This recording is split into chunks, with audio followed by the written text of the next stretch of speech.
week, and a lot of people didn't know that. I got hurt in warm-up, so it was a kind of a setback, a step back.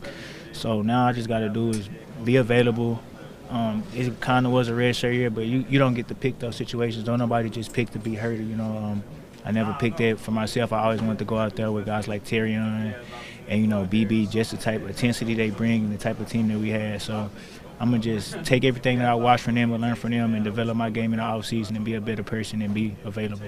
That speaks a lot maybe to what the growth that you showed behind closed doors, that they were going to put you in that role. So for those of us that didn't see you, every minute of those practices, what do you think you did to earn that opportunity that almost came your way? Actually, all I was doing was, being competitive. That's how I got here, being competitive and willingly tackler and being physical. And I think I displayed that enough that I was going to be able to show in week 2, but it didn't go to my way. Obviously, like I said, I just stayed prayed up. Every situation that came to me, as anybody in the training room, anybody in the building, I took it under the chin and I kept going, showed faith, smiled every day, and it just didn't go my way. And in some aspects in life, everything don't go your way, but it's not about that no more. It's the next step. We already lost, game over with. Now let's develop a new habit, new body, and be available. That's all I can do. What are your plans in that regard for the offseason? Where are you going to train at? What do you hope to improve on, I guess, specifically? I'm going to be in probably the star in Texas and train where I would train in my draft process. I got a lot of resources due to being, Kirby, BB, and TA. They got a lot of DB trainers that they're going to go to, and I'm just going to venture off and keep building our brotherhood and going places with them, with DB trainers, and, building a strong relationship with them because I didn't get to actually play this year.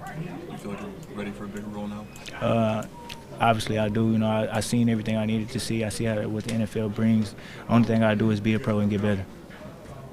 How much better do you feel like you are right now than when you came here? I feel, body-wise, I feel great, honestly. I'm just sad the season ended the way it did.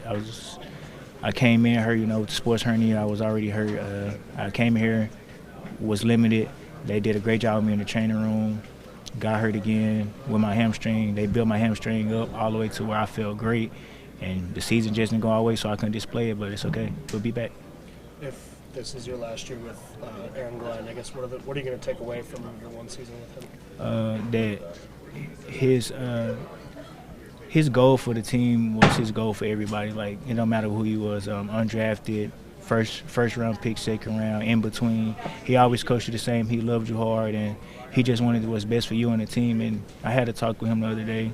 He gave me some words of encouragement and told me he wanted me to change the narrative of what people think of me, and that really was going to help me in the offseason. And I'm just happy that he was here, no matter what, if he's here or not. But he's a great man, and if somebody get him out, they're going to have a hell of a coach. You kind of mentioned a little bit, but in what ways is Carlton kind of up doing the rookie year? What he did was he made me sit right next to him. So he taught me how to take notes, how to look at film, and if I had a question, he was always on my right to answer the question.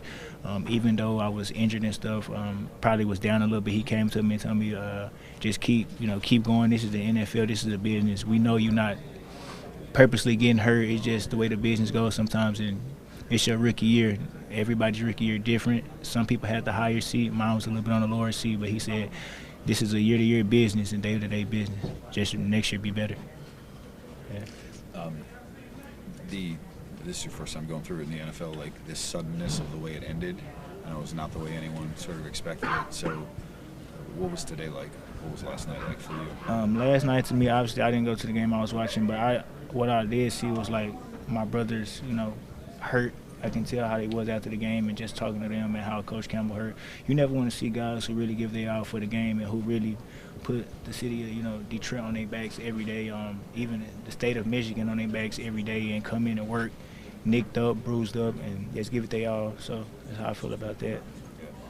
What do you think this defense, had it been healthy, could have looked like right now? I really don't go off the what ifs, because if I go with the what ifs, I can say what if I played. I couldn't go out there and say plays that people made mistakes on, I could have done better. So I don't really go into that. But what I know is if we had a healthy team, I feel like it would be a whole different narrative. But unfortunately, it didn't work out that way. Day moves on, business moves on, we get better. I apologize if you were asked this. What was the biggest thing you learned from AG? Biggest thing I learned about AG is just he gonna coach you hard regardless who you first round, second pick, or undrafted. He coach all his guys the same, because when you step out on the field, it's not gonna be no drop off. How about Deshae? What did he mean to your development? He mean a lot to me. You know, Deshae was he played in the league for several years, and some of the things I was going through, I would have a conversation with Deshae, and he'd tell me it's okay, just keep going. It's the NFL. Things happen. Everything that's happening to you doesn't happen to somebody else. So they always just kept my head in a safe place so I can, try to get back.